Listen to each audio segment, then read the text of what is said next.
নমস্কার শ্রোতা বন্ধুরা, আমি দেবলীনা আর আপনারা শুনছেন আপনাদের প্রিয় চ্যানেল তিতাসের গল্প কথা।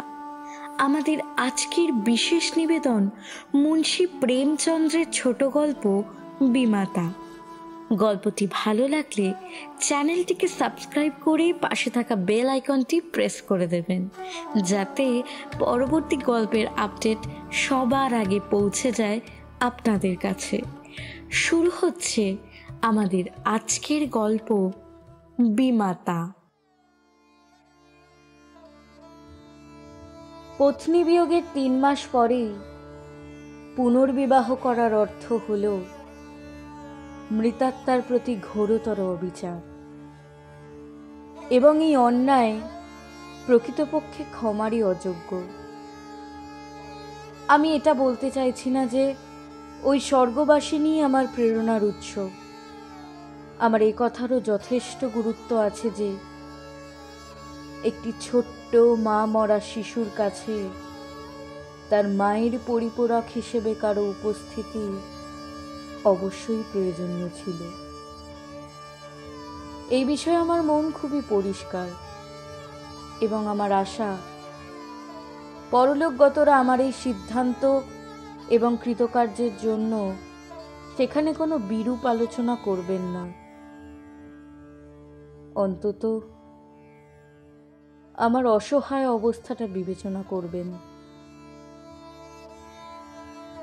বাস্তবে যা দাঁড়ালো তা হচ্ছে, আমি বিয়ে করলাম, কিন্তু এক নববিবাহিতা স্ত্রীকে মাতৃত্বের জন্য উপদেশ দেওয়া রীতিমতো বেসুরো হলেও আমি প্রথম রাতেই অম্বাকে জানিয়েছিলাম যে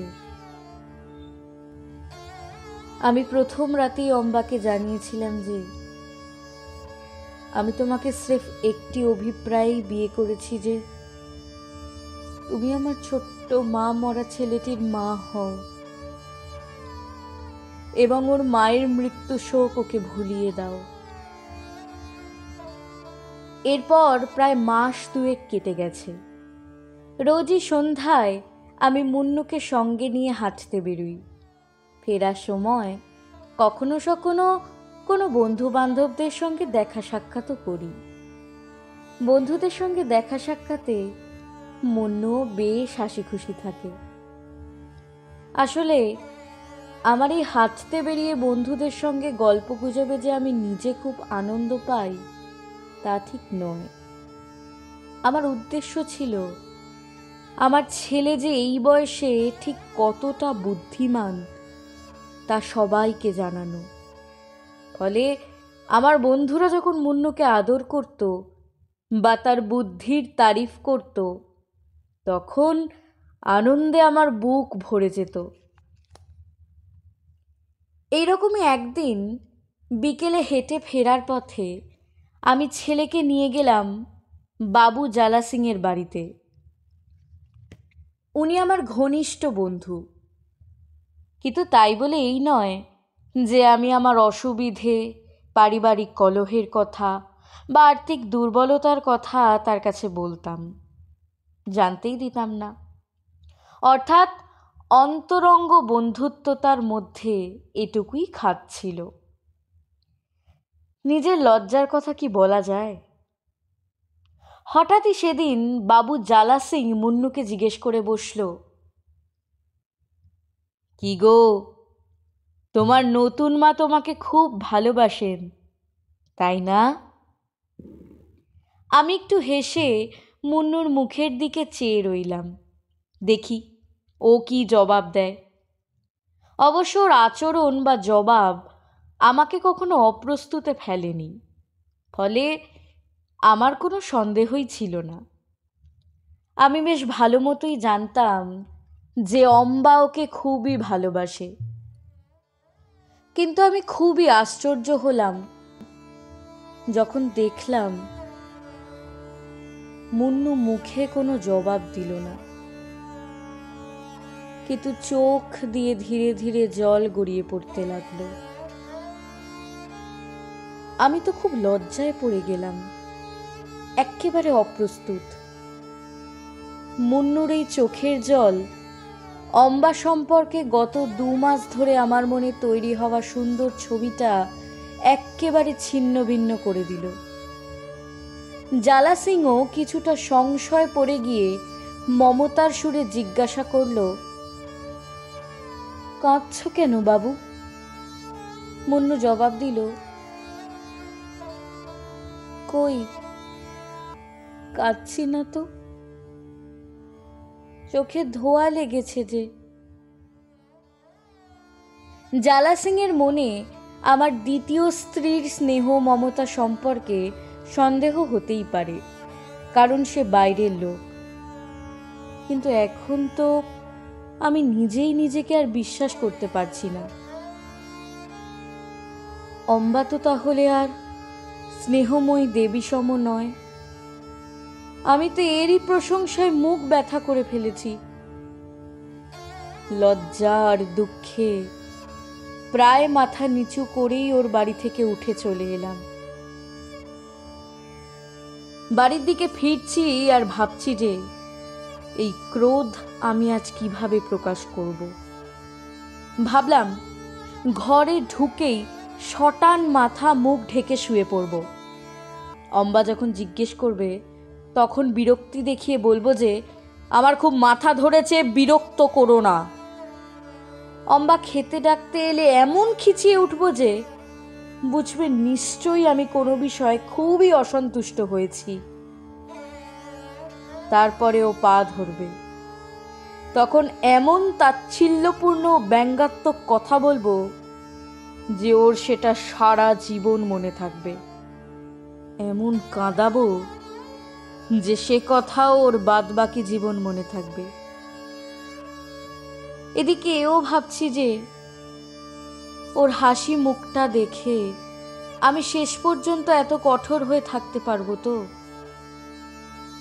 ওর প্রেমের চাউনি, মিষ্টি কথা ও চুটকি বলে হাসাবার ক্ষমতা আমার এই পাথুরে রুক্ষতাকে ভেঙে টুকরো টুকরো করে দেয়। কিন্তু এ কি? আমার তো নিজের দুর্বলতার কথা ভেবে নিজের উপরই খুব রাগ হচ্ছে। এ কি দশা আমার? এত তাড়াতাড়ি মন পাল্টে গেল। আমার বেশ বিশ্বাস ছিল যে আমি ঠিকই সামান্য হাসি ও ছলনাকে সহজেই উড়িয়ে দিতে পারি, কিন্তু কার্যত দেখা যাচ্ছে দৃঢ়তা বলে আমার আজ আর কিছুই অবশিষ্ট নেই। এ কি দশা হলো আমার? এইসব ভাবতে ভাবতে মনটাকে ফের শক্ত করলাম, ফলে ক্রোধের উপর লাগামটাও আস্তে আস্তে ঢিলা হতে থাকলো। শেষমেশ মনকে বুঝিয়ে শান্ত করলাম এবং রাগকে সংযত করে গুরুগম্ভীর হয়ে থাকতে চেষ্টা করলাম। না, আজ কিছু একটা করতেই হবে। ভাবছি আমার এই রাগ যেন হঠাৎ ধেয়ে আসা ঝড়ে উড়িয়ে নিয়ে না যায়। কিন্তু যেই না বাড়ির দরজায় পৌঁছেছি, অমনি অম্বা ছুটে এসে মুন্নুকে কোলে নিয়ে স্নেহচুম্বনে একদম যেন ভরিয়ে দিল। তারপর অনুযোগের সুরে বলল, আজ এতক্ষণ ধরে তুমি কোথায় বেড়াচ্ছিলে? চলো দেখবে, এসো। আমি আজ তোমার জন্য সেই কখন থেকে সুন্দর সুন্দর ফুলুরি বানিয়ে রেখেছি। আমার সেই কৃত্রিম রাগ এক নিমেষেই কোথায় উড়ে গেল, তাই তো? আমি তো অম্বার প্রতি অবিচারই করছিলাম। মুন্নু তো অবোধ বালক, হয়তো ওর নিজের মার কথা মনে পড়ে ওর চোখে জল এসেছিল। কিন্তু এর জন্য তো অম্বাকে দোষী সাব্যস্ত করা মোটেই ঠিক না। তাছাড়া আমিও এতক্ষণ যা ভাবছিলাম তাও ঠিক না, অথচ কত কি কটাক্ষ করব বলে তৈরি হচ্ছিলাম। এখন সেই শব্দই আমাকে জব্দ করে দিল। যাক, আস্তে আস্তে আগের চিন্তা চেতনায় ফিরে আসছি। বাঁচা গেছে যে আমি অম্বাকে কোনো কঠিন ব্যঙ্গাত্মক শব্দ ব্যবহার করে আক্রমণ করিনি বা রাগে মুখ ঢেকে শুয়ে পড়িনি। উপরন্তু অত্যন্ত কোমল স্বরে অম্বাকে বললাম, শুনছো, মুন্নু তো আমাকে আজকে ভীষণ লজ্জায় ফেলে দিয়েছিল। খাজাঞ্চি সাহেব ওকে জিজ্ঞেস করেছিলেন তোমার নতুন মা তোমাকে ভালোবাসেন কিনা। তা মুন্নু কোনো জবাব না দিয়ে উল্টে কাঁদতে আরম্ভ করলো। আমি তো লজ্জায় মরি আর কি। আমি তো স্বপ্নেও ভাবতে পারি না যে তুমি ওকে কখনো বকেছো বা কিছু বলেছো। কিন্তু জানো তো, মাতৃহারা শিশুর মনে সবসময় একটা চাপা দুঃখবোধ থাকে, যা বাহ্যিক আচরণের একটা সাধারণ পর্দা দিয়ে ঢাকা থাকে, কিন্তু বহু সময় একটু সামান্য কোনো আঘাতে সেই পর্দা ছিঁড়ে ছিন্ন ভিন্ন হয়ে যায়। এই কথাগুলি বলার সময় আমার গলার স্বরে যথেষ্ট বেদনাবোধ মিশ্রিত ছিল, যা অম্বার হৃদয়কে অতি সহজেই স্পর্শ করল। ওর হাসি খুশি মুখখানি হঠাৎ চুপসে গেল। সজল চোখেও বলল, আমি তো প্রথম দিন থেকেই এই কথাটা মাথায় রেখে চলেছি, কিন্তু মুন্নুর মন থেকে ওর মায়ের শোক ভোলানো অসম্ভব ব্যাপার। আমি যদি আমার সর্বস্বও দিয়ে দিই, তবু আমার নামের উপর যে সৎমা কথাটার কলঙ্ক লাগানো আছে, তা কোনো মতেই মোছা যাবে না। আমি তো বিমাতা। আমি মনে মনে ভয় করছিলাম যে এই কথাবার্তায় কোনো খারাপ পরিণাম না হয়, কিন্তু পরের দিন থেকে অম্বার ব্যবহার যেন আরও বদলে গেল। দেখছি ও সকাল থেকে সন্ধে পর্যন্ত মুন্নুর সেবা যত্নেই নিজেকে উজাড় করে দিচ্ছে। এ কাজে গভীর মনোনিবেশ করার ফলে সে মনে হয় মাঝে মাঝে আমার কথাও হয়তো ভুলে যাচ্ছে। আমি অবশ্য মোটেই ত্যাগী না, তবু নিজের আরামের জন্য মুন্নুর আদর যত্নে ভাগ বসাতেও ইচ্ছে করে না। কখনো কখনো অম্বার আমার প্রতি উদাসীনতা সহ্য করতে মোটেই মন চাইছিল না, কিন্তু ভুলেও কখনো আমি এসব নিয়ে আলোচনা করিনি। একদিন কি একটা কারণে অফিস থেকে ছুটির বেশ খানিকটা আগেই বাড়ি ফিরে এলাম। এসে দেখলাম মুন্নু দরজার দিকে পিছন করে দাঁড়িয়ে ঘরের ভিতর দিকে মুখ করে চেয়ে রয়েছে। ওকে বেশ চমকে দেব এই ভেবে বেশ নিঃশব্দে পিছন থেকে হাত বাড়িয়ে ওর চোখ দুটো টিপে ধরলাম। কিন্তু এ কি, ওর চোখে হাত দিতেই আমার আঙুলগুলো ভিজে গেল। দুগাল বেয়ে ওর জল পড়ছে। মুহূর্তে আমি দুহাত সরিয়ে নিলাম। মনে হচ্ছিল যেন সাপের ছোবল খেলাম। আমার বুকে যেন এক ভয়ঙ্কর শেল বিঁধল। মুন্নুকে কোলে তুলে বুকে জড়িয়ে ধরলাম। বললাম, মুন্নু, কাঁদছো কেন বাবু? বলতে গিয়ে আমারও চোখ ছলছল করে উঠল। মুন্নু চোখের জল মুছে জবাব দিল, না না, কই, কাঁদিনি তো। আমি ওকে বুকের মধ্যে জড়িয়ে ধরে স্নেহ ভরে জিজ্ঞেস করলাম, মা কিছু বলেছে বুঝি? মুন্নু ফুপিয়ে ফুপিয়ে বলল, আগে আগে না, মা তো আমাকে খুবই ভালোবাসে। মুন্নুর জবাবে আমার বিশ্বাস হলো না। বললাম, মা যদি ভালোই বাসে তবে তুমি কাঁদছো কেন? ওই দিন খাজাঞ্চি সাহেবের বাড়িতেও তুমি কেঁদেছিলে। তুমি নিশ্চয়ই আমাকে কিছু লুকাচ্ছ। হয়তোবা তোমার মা কদাচিৎ তোমাকে বকাবকি করেছে। মুন্নু আমার দিকে করুণ চোখে তাকিয়ে বলল, আগে না, মা আমাকে এত ভালোবাসে বলেই আমার বারবার কান্না পায়। আমার মাও তো আমাকে খুব ভালোবাসতো, সেই মাও তো আমাকে ছেড়ে চলে গেছে। এই নতুন মা তো আমাকে তার চেয়ে অনেক বেশি ভালোবাসে। এই জন্যেই আমার ভয় হয় এই নতুন মাও আমাকে ছেড়ে চলে যাবে না তো। এই ভেবেই আমার কান্না পায়। কথাগুলো শেষ করেই মুন্নু ফুপিয়ে ফুপিয়ে কাঁদতে লাগলো। আমি আমার চোখের জল ধরে রাখতে পারলাম না। অম্বারই স্নেহময়ী ব্যবহার ছোট্ট শিশুর মনে কি গভীর প্রভাবই না ফেলেছে।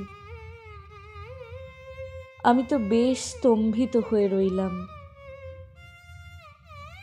কোনো এক কবির সেই অমৃতময় বাণী মনে পড়ল, পবিত্র আত্মারা এ সংসারে বেশি দিন থাকেন না। মনে মনে তর্ক করে, যুক্তি দিয়ে বিচার করে এইসব চিন্তা মোটেই মনে ঠাঁই দিলাম না।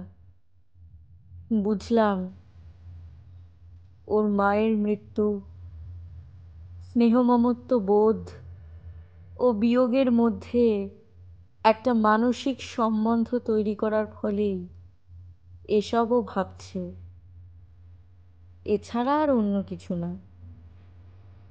এরপর ছেলেকে কোলে নিয়ে অম্বার কাছে গিয়ে হেসে বললাম, ওকে জিজ্ঞেস করো তো ও কেন কাঁদছে।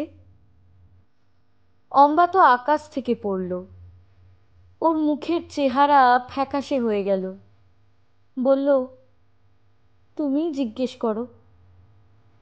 আমি বললাম, ও এই কারণেই কাঁদছে যে তুমি ওকে অত্যন্ত ভালোবাসো, আর ওর ভয় রিটেক, আর ওর ভয়ও সেই কারণেই যে তুমি ওকে ওর মায়ের মতো ফেলে না চলে যাও, তাই ওর কান্না পায়। ধূলি ধূসরিত আয়না পরিষ্কার করার পর যেমন দীপ্তিময় হয়ে ওঠে, তেমনি আমার কথা শোনার পর অম্বার চোখ মুখ আনন্দে উজ্জ্বলিত হয়ে উঠল। সে আমার কোল থেকে ছেলেকে ছিনিয়ে নিয়ে গেল এবং সাধারণত যা দেখা যায়, প্রথমেই সেই মমতাময়ী মুন্নুর পা দুটোতে চুমুতে ভরিয়ে দিল। আশঙ্কা, মহা আশঙ্কা। আমি কি তখন জানতাম যে মুন্নুর সেই অশুভ আশঙ্কা এত তাড়াতাড়ি সত্যে পরিণত হবে? হয়তোবা কখনো কখনো ছোট্ট শিশুরা যমদূতের নিস্তব্ধ পদচারণা দেখতে পায়, বা শিশুমণি বোধহয় মৃত্যু পরোয়ানার শব্দ শুনতে পায়। ওই শব্দগুলো চেনা। 6 মাসের মধ্যেই অম্বা অসুস্থ হয়ে পড়ল। সামান্য ইনফ্লুয়েঞ্জা যে এরকম মারণাস্ত্র নিয়ে এসেছে তা বুঝতেই পারিনি।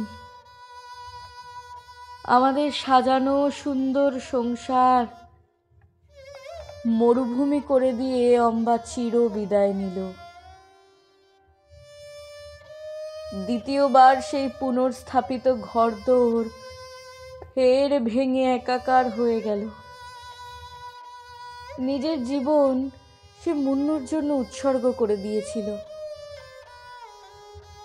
আদর্শ পুত্র স্নেহ কাকে বলে সে তা দেখিয়ে দিয়েছে। শীতকালের ভোরে মুন্নুর জন্য টিফিন বানাতে উঠত।